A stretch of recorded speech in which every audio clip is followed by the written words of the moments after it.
Okay, hello everybody. Welcome to the Rosecut monthly briefing. Daniel, hello. Very welcome as always. Looking forward to another discussion.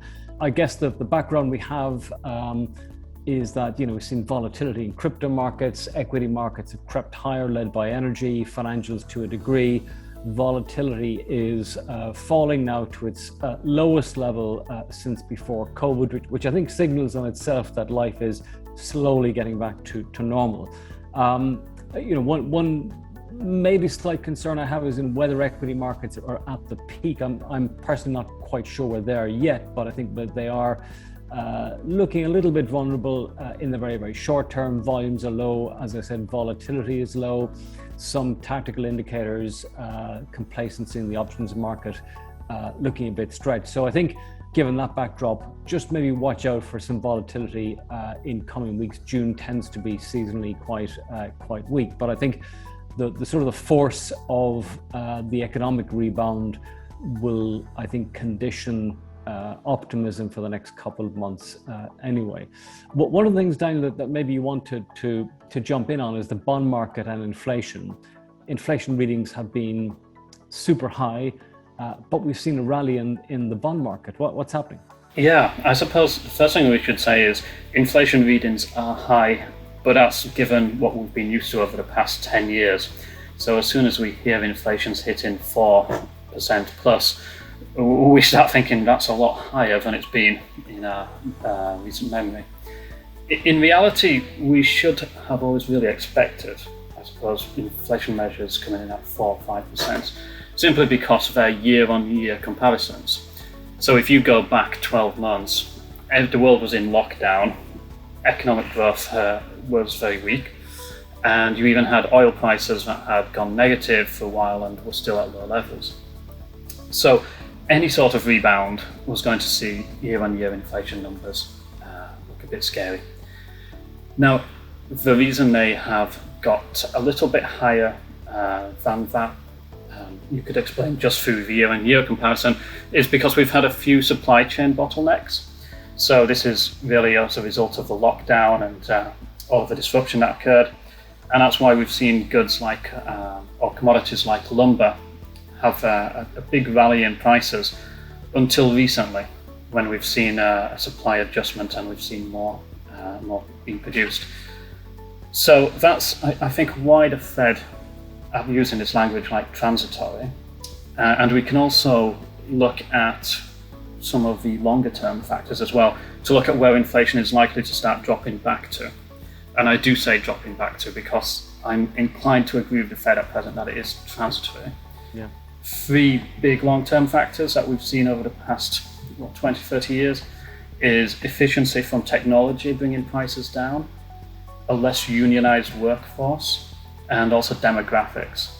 And this is a bit technical, but the demographics thing plays into something called the velocity of money. So in economics, you have this equation, which is MV equals PY. PY is the price level, and it basically says that price level or price levels are equal to the money supply multiplied by velocity. So even if the money supply has gone up greatly over the past 12 months, if the velocity of money keeps on trending downwards as it has for 30 years, then those two could negate themselves and the overall price level not change too much. So I think that's the inflation picture, and we can try and bring some charts into it as well, so we can show 10-year break-evens are back to where they've been over the past 10 years and so on. But essentially, with inflation being viewed as transitory, that gives a bit of an explanation as to why bonds have stopped selling off and actually started to rally, which is something that you've been talking about for a few months. Yeah. And I think the positioning of investors in the bond market has been very bearish in that they've been expecting a rise in yields, a fall in price, and that having happened, I think people are now recovering their positioning to some degree. The other thing that's important, I guess, is what people call the taper, and we're going to hear that word more and more over the summer. So one of the reasons I think equity markets and credit markets have been so strong is that the Federal Reserve and other central banks continue to buy assets and beef up their balance sheet with those assets.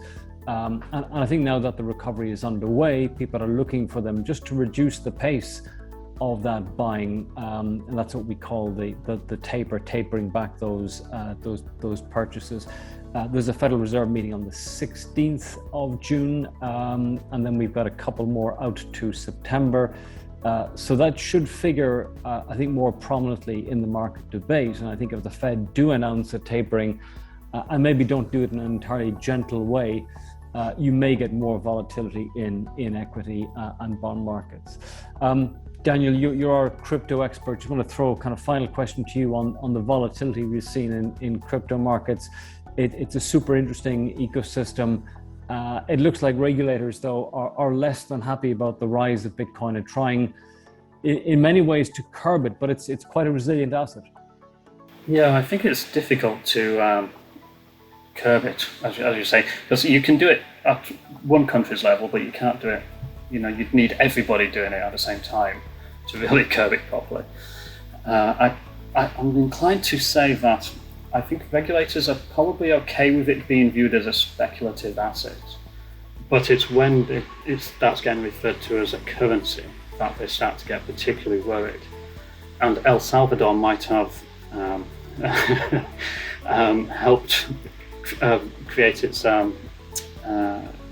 helped that along, because they've announced that it's now going to be legal tender. So Bitcoin can be used, and merchants have to accept it in El Salvador, which the Bitcoin community, I guess, are very happy about, because they see it as countries adopting Bitcoin, so they celebrate.